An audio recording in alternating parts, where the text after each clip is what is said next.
Hey friends, this is Rachel, the Waterfire Mama.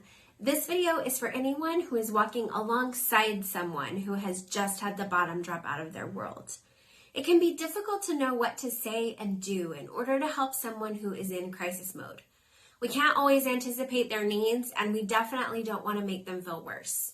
Today, we're going to talk about some things we want to avoid saying to the high-impact caregivers in our lives, whether they have just started out on this journey or have been walking it for a while and might be headed toward burnout. Welcome back.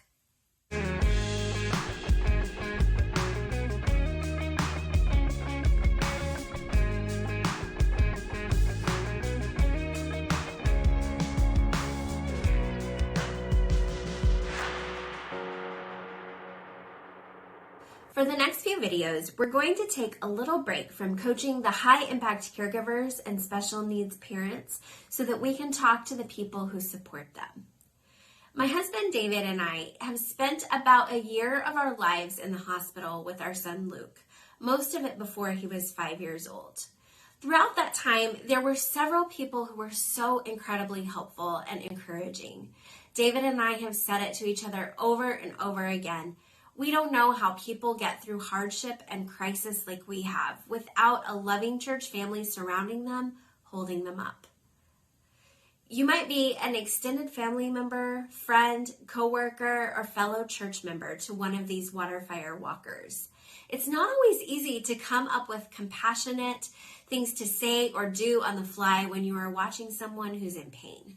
We feel like we need to say something, but sometimes the first thing that pops into our heads to say isn't the most helpful. In my husband's book, Little Luke's Big Heart, A Witty Guide for Loving a Medically Fragile Child, he outlines several things we don't want to say when we're interacting with someone going through hardship. Let's take a look at some of them here. First, we want to stay away from saying things like, "I know how you feel," or "I know you feel alone, but you're never alone because God is always with you," or any form of "it could be worse."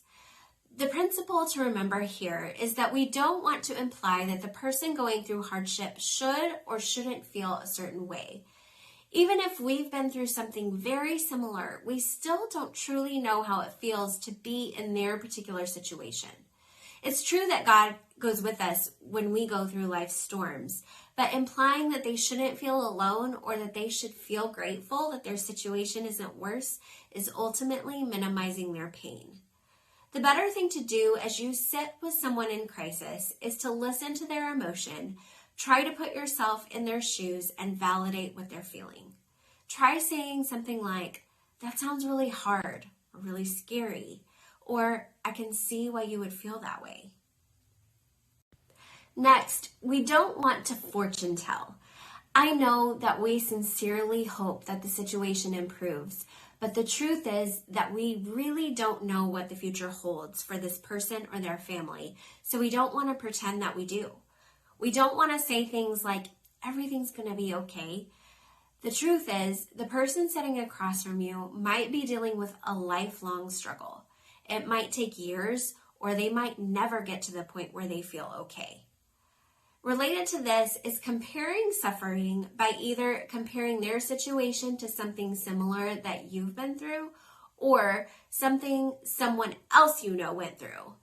That might look like, "Let me tell you about the time my child was in the hospital," or "My friend's sister's cousin had the same thing happen to her, and now she's all grown up, doing great, and running marathons."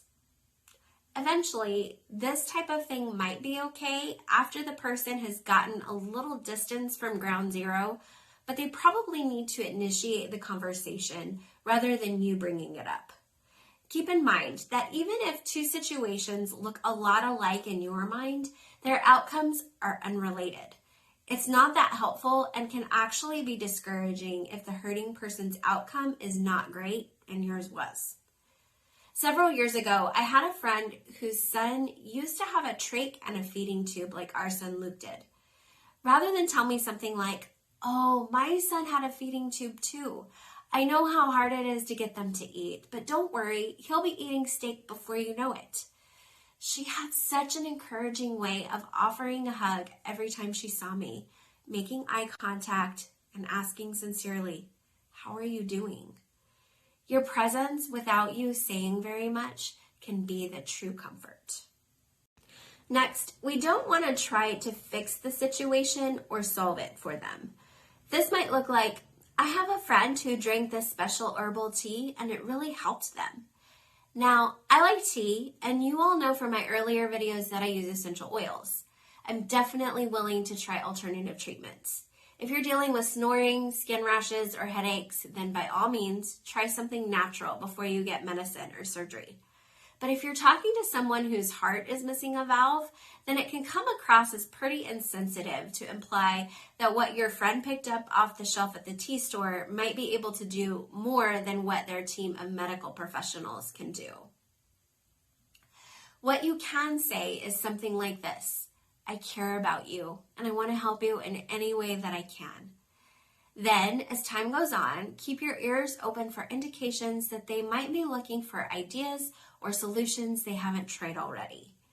When our son Luke was younger, he threw up his formula every morning for years.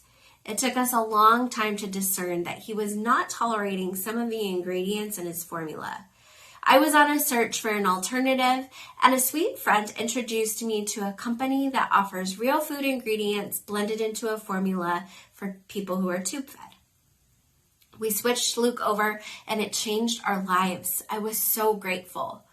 But if my friend had offered that suggestion before I had done the research and knew we needed to make a change, I probably wouldn't have given the idea much thought. Finally, we don't want to try to be a teacher. This might look like, "God won't give you more than you can handle." Okay, this is a misquote from 1 Corinthians 10:13, which is about escaping temptations to sin, not about enduring suffering. This is the opposite of being supportive in suggesting that if they aren't handling it well, they're being weak and they need to just suck it up and walk it off. Another one is, "Let me tell you about what my pastor said about suffering." I'm a fan of pastors. Well, some pastors. My husband is one. But for the person who's just had the bottom drop out of their world, it's probably not the time for a theology lesson. Another one is, "Here's a book or some verses you should read." What's the problem with this one?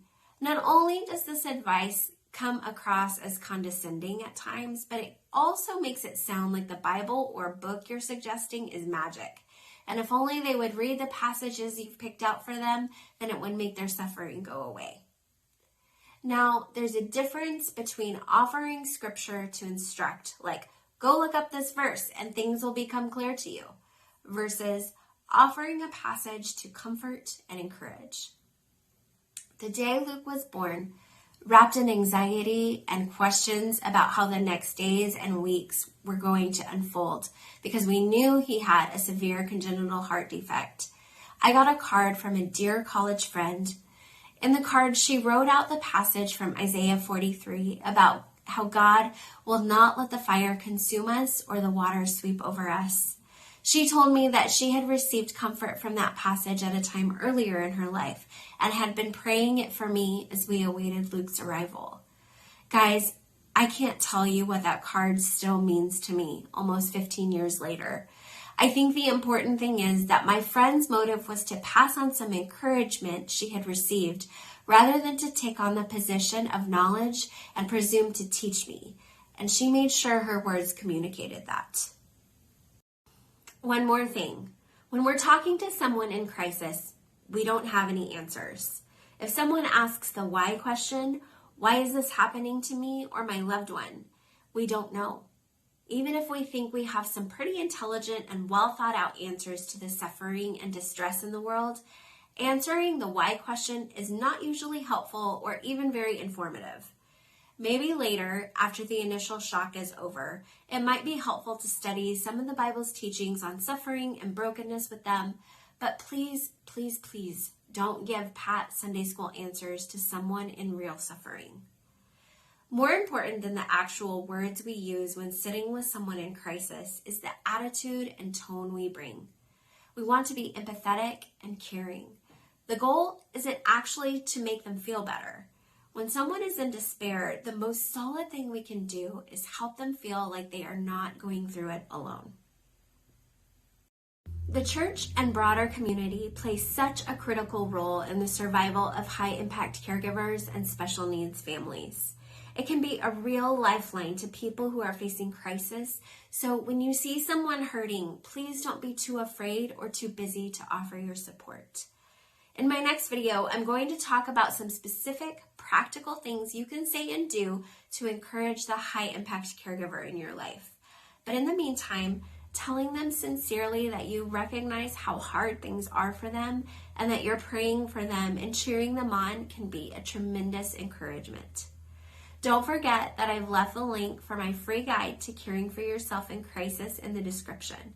And if you haven't subscribed yet, go ahead and do that right now.